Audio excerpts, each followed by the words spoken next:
Hello, my name is Kelly Lizeth Olaya. This is a presentation for English 6.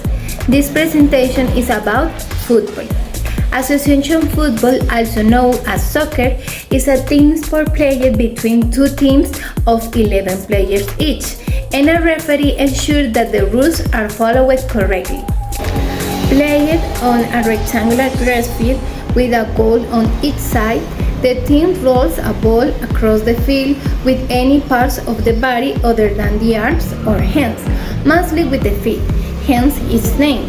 The objective is to get it into the opposing goal, an action called scoring a goal. The team that scores the most goals at the end of the match is the winner. History. Origins of football.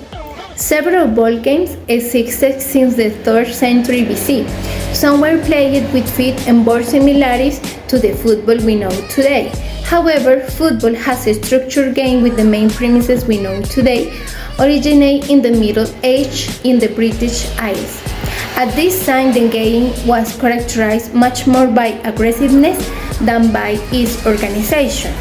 It wasn't until 1848 that representatives from different English colleges met at Cambridge University and decided to unify the rules for playing the game. These rules serve as the essential basis for the current rules. Football spread rapidly throughout the world thanks to its simplicity and accessibility. The clear rules and the excitement it generates attracted people from all social classes. In 1904, the International Federation of Football Associations, FIFA, was founded, an organization created to manage the growing popularity of the sport internationally. The field. It must be rectangular, with a length between 90 and 120 meters and a width between 45 and 90 meters. It must be marked by lines, which belong to the zones they demarcate. The two longer marking lines are called touch lines. The two shorter ones are called goal lines. The field of play is divided into two halves by a median line that joins the midpoints of the two touch lines. The center of the field is marked by a point halfway along the halfway line, around which a circle with a radius of 9.50 meters is drawn. The goals are placed in the center of each goal line. The distance between the posts will be 7.32 meters.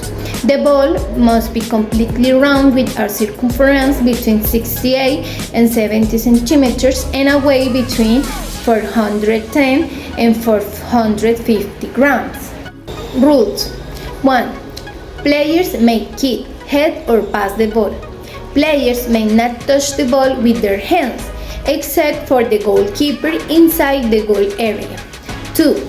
Each football team must have a maximum of 11 players, one of whom will be the goalkeeper. 3. Players may not obstruct the opposing team's players. 4. The team that scores the most goals will be the winner. 5. Regulation time for each match will be 90 minutes, divided into 45 minutes for each half. The referee has the power to add time according to lost time. 6. The referee will be the one designated to signal the start of the game. The game begins with a center kick from the center of the field. The player in charge of taking the throw in will kick the ball to their side, and the clock will start running. 7. The referee is also the person in charge of the match. He or she is responsible for ensuring that the rules are followed. He or she must signal throw-ins, goal kicks, corner kicks, goals, and offsides. 8. Substitutions between a starting player and a substitute may be made during a stoppage of play. Equipment. 1. Shirts. Each player must enter the field wearing the shirt that identifies the team they play for. They are generally made of polyester and are used for both training and competition. The colors worn must be the opposite of the opposing teams. This is to avoid confusion during play. If a player does not have the shirt permitted by the referees, they may not enter the field under any circumstances. However, if a player for any reason removes their shirt in the middle of a match, they will be cautioned with a yellow card. They also risk being suspended for a certain number of matches. Everything will depend on the international regulation of each professional league. 2. Pants or shirts. The use of shirt is mandatory for soccer, just like jerseys and pants are usually made of synthetic materials that withhold sweat. There is a permitted variation within the same rule, specifically for goalkeepers. These are the only players allowed to wear long pants, subject to the referee's authorization. 3. Socks. They must cover the entire shangar area and the calf. They can be any length the player prefers, but never under the protection. The colors of both socks must be identical, ensuring uniformity with the rest of their teammates. 4. Shin guards. They are worn both during practice and during the game. They are mandatory, and no player may enter the field without this equipment. They must also be fitted and covered by the socks. It is important to note that this item is the only protection allowed with the soccer equipment. They have a basic function to protect the most exposed part of the leg from kicks or other in-game actions. If you don't use this protection properly, you run the risk of suffering one of the most common injuries in soccer players, such as sprains or fractures. 5. Gloves. Goalkeeper gloves are a clear example of the equipment that can be used during the game. These are actually made of synthetic materials with a considerable tightness that allows for a better grip on the ball. They also have another main function, to protect the hands from strong shots. Tournaments. The most important soccer tournaments are 1. The FIFA World Cup.